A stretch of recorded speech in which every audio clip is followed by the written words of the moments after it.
মাঠ পর্যায়ে যে ধরনের চাঁদাবাজি চলছে সেই জায়গায় প্রশাসন আসলে নিশ্চুপ ভূমিকা পালন করছে। কারণ ন্যূনতম সংস্কার নয়, বরং মৌলিক সংস্কার, রাষ্ট্রের গুণগত পরিবর্তনের জন্য আমরা কাজ করছি। সেই মাঠ প্রশাসন আমাদের কাছে মনে হয়েছে যে নিরপেক্ষ আচরণ করছে না। বিভিন্ন জায়গায় জাতীয় নাগরিক পার্টির নেতাকর্মীদের উপরে হামলা চলছে।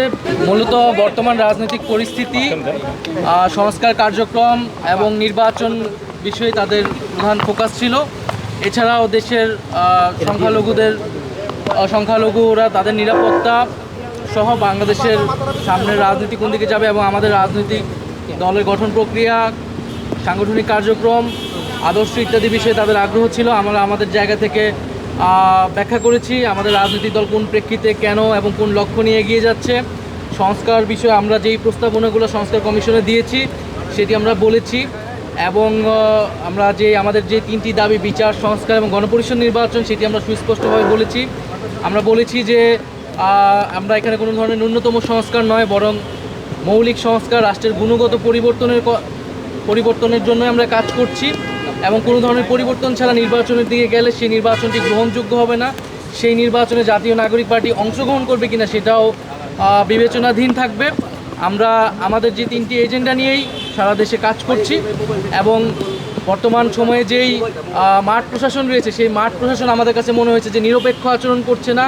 বিভিন্ন জায়গায় জাতীয় নাগরিক পার্টির নেতাকর্মীদের উপরে হামলা চলছে এবং সেই জায়গায় প্রশাসন আমরা নিশ্চুপ ভূমিকা পালন করতে দেখছি। সেই জায়গাগুলো আমরা বলেছি এবং আমাদের নিরপেক্ষ না বলতে প্রশাসন কার পক্ষ নিচ্ছে বা কি বলেছেন? প্রশাসন আমরা দেখছি প্রধান রাজনৈতিক দল বিএনপির পক্ষ অবলম্বন করছে অনেক জায়গায় এবং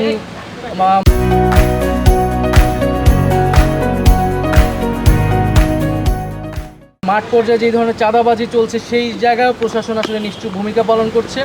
আমরা বলেছি যে এই ধরনের একটি প্রশাসন যদি থাকে তাহলে এর আন্ডারে নির্বাচন করাটাও আসলে সম্ভব নয়। ফলে একটি লেভেল প্লেইং ফিল্ডের জন্য একটি নিরপেক্ষ প্রশাসন, আমলাতন্ত্র, পুলিশ আসলে আমাদেরকে নিশ্চিত করতে হবে। আপনারা বলছেন যে না মৌলিক সংস্কার ছাড়া নির্বাচন হবে, যাবে কি যাবে না সেটা আপনারা বিবেচনা করবেন, কিন্তু কবে নির্বাচনে যেতে চান বা কবে নির্বাচন আপনারা কোনো টাইম ফ্রেম তো আমরা যেটা আমাদের এর আগে আমরা বলেছি প্রধান উপদেষ্টা ডিসেম্বর থেকে জুন, আমরা প্রাথমিকভাবে সেটাকে সমর্থন করছি, কিন্তু নির্বাচনের আগে আমরা অবশ্যই কি কাজ করে আমরা নির্বাচন থেকে যেতে হবে, দৃশ্যমান বিচারের রোডম্যাপ দেওয়া এবং সংস্কার অর্থাৎ জুলাই সনদ কার্যকর করা ইত্যাদি ছাড়া আসলে নির্বাচনের সময় নিয়ে আসলে কথা বলে কোনো লাভ নেই।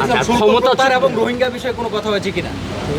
রোহিঙ্গা বিষয়ে আমরা তাদের সাপোর্ট চেয়েছি, তারা বলেছে তারা সেই জায়গাতে নিয়ে ক্ষমতা যত আওয়ামী লীগের নির্বাচনে আসা না আসা নিয়ে তাদের সঙ্গে কোনো আলোচনা হয়েছে কিনা? না, এই বিষয়ে কোনো স্পষ্ট আলাপ হয় নাই। আমরা আমাদের যেটা দলীয় অবস্থান আমরা বলেছি বিচারের আগে আওয়ামী লীগের সাংগঠনিক রাজনৈতিক কার্যক্রম এবং ইলেকশনে অংশগ্রহণের কোনো সুযোগ আছে বলে দল হিসাবে সেটা করেছেন কিনা? শুল্ক যেটা আমাদের উপর নিষেধাজ্ঞা আসছে সেই ইউএস ট্যারিফ যেটা মানে ইম্পোজ করেছে, না, এই বিষয়ে কোনো আলোচনা হয় নাই। আমাদের অর্থনৈতিক পলিসি নিয়ে তারা জিজ্ঞাসা করেছিল আমাদের, সেই জায়গায় আমরা বলেছি আমরা কী ধরনের বিজনেস এনভায়রনমেন্ট চাই, আমাদের পলিসি কি হবে, ক্ষমতায় গেলে আমরা কোন ধরনের ব্যবস্থা তৈরি করবো সেটা নিয়ে তারা কোনো ধরনের প্রস্তাব আপনাদেরকে দিয়েছে কিনা? কোনো ইস্যুতে কথা বলছেন নির্বাচন ইস্যুতে তারা কি চায়, তাদের মতামত? না, তারা কিছু বলে, তারা আমাদের শুনতে চেয়েছে, তারা বিভিন্ন রাজনৈতিক দলের বক্তব্য তারা শুনতেছে।